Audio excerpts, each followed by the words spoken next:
Kumusta mga kaibigan, maligayang pagdating sa aking channel.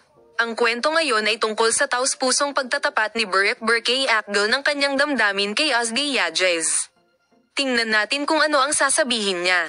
Sa isang panayam kamakailan, si Burick Burkay Akgol Ozgie Yajez ay inilarawan bilang kaluluwa. Ang kanyang mga salita ay humipo sa mga puso ng mga tagahanga na hindi maaaring makuha ang kanyang sarili mula sa malalim na bono na ibinahagi ng duo. Sinabi ni Burick Burkay Akgol Ozgie Yajez na siya ay isang mapagkukunan ng patuloy na suporta at inspirasyon sa kanyang buhay.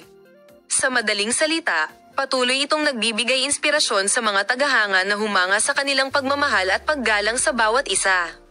Ang kimika ng mag-asawa ay palaging paksa ng paghanga.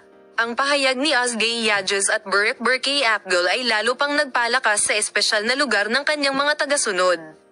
Napakagandang punto ng pagtatapat na Burick Burkay Akgol at huwag kalimutang mag-subscribe sa aming channel para sa mas detalyadong impormasyon tungkol sa galit na mas mababa. Paalam na makita ka sa mga bagong video.